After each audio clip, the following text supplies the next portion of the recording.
अभी याद रखना पड़ेगा, क्योंकि मधेश का जो समस्या है कोई समाधान नहीं करे। 250 वर्षों से, विगत 265 वर्षों से इस देश में शासन जितना बदले, लेकिन देखिए राणा का समय हो, राजा का समय हो, पंचायत का समय हो या लोकतंत्र गणतंत्र, सभी में मधेश की अकेले की राजस्व नेपाल को 80% का योगदान रहा है, सिर्फ मधेश से। और हम लोगों को 20% लौटाता है। और देखिए 22 जिला को अभी सीमित कर दिया, 8 जिला में। तो खैर इन विषयों से बहुत ज्यादा अभी आप लोग विद्यार्थी हैं, एक समय आएगा जो आप लोग इस राजनीतिक विभेद को समझेंगे, शैक्षिक विभेद को समझेंगे। और नेपाल भारत की जहाँ तक बात है तो हमारा भारत के साथ एक प्राकृतिक रिश्ता है। प्राकृतिक रिश्ता कैसा है कि देखिए हवा उधर बहती है तो ठंड इधर आती है, हवा इधर बहता है तो ठंड उधर जाता है। मामा उधर रहते हैं तो भांजा इधर रहता है, मामा नेपाल में है तो भांजा भारत में है। तो ये इस तरह का एक प्राकृतिक रिश्ता है। और एक प्राकृतिक रिश्ता सिर्फ नहीं है, ये शैक्षिक रिश्ता है।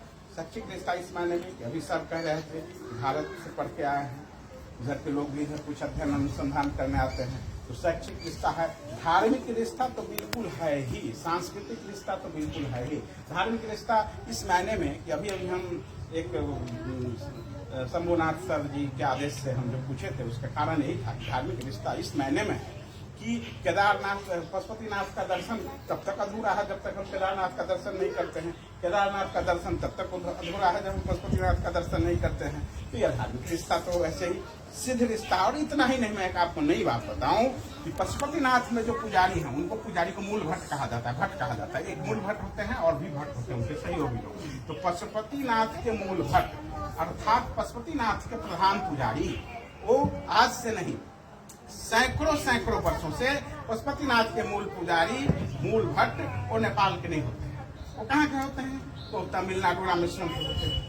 वो दक्षिण भारत के तमिलनाडु प्रांत के पूर्व प्राय से यहाँ पे मूल भट्ट होते हैं पशुपतिनाथ में। और रामेश्वरम में दक्षिण भारत में जो कि 4 धाम में से एक धाम है, अंतिम दक्षिणी तट है, और वहाँ पे जो पुजारी होते हैं रामेश्वरम धाम के वो नेपाल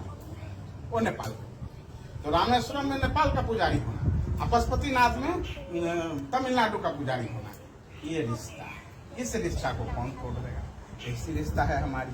एक सोजनी भोज होता है, हम आपसे इस मधेश में हैं, अब न प्लास्टिक के गिलास में सामने पत्थर पर हम लोग ऊपर लोटा लेके भोज खाने जाते थे। तो मधेश में 1800 किलोमीटर की एक सीमा है, देखते हैं आर और पार का ऐसा रिश्ता है साहब कि 4 गांव सोजनी भोज होता है, सभा का भोज जो बोलते हैं।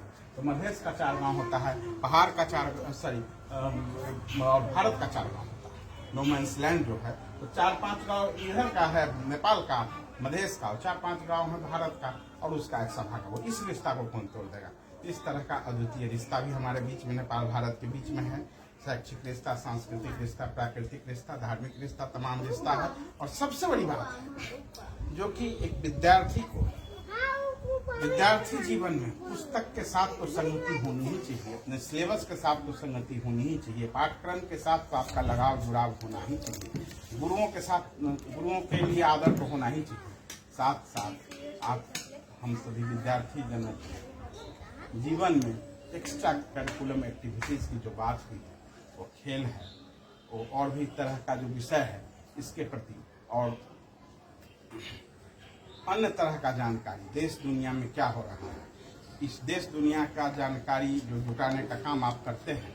तो यही कारण रहा कि आपको इस पुस्तक पुरस्कार के लायक आप बनते हैं। तो यह जिंदगी में काम देगी। कल को आप कहीं भी जाएंगे तो पाठ्य पुस्तक के अलावा भी बाहर का प्रश्न होता है। तो बचपन से जो यह आदत रहे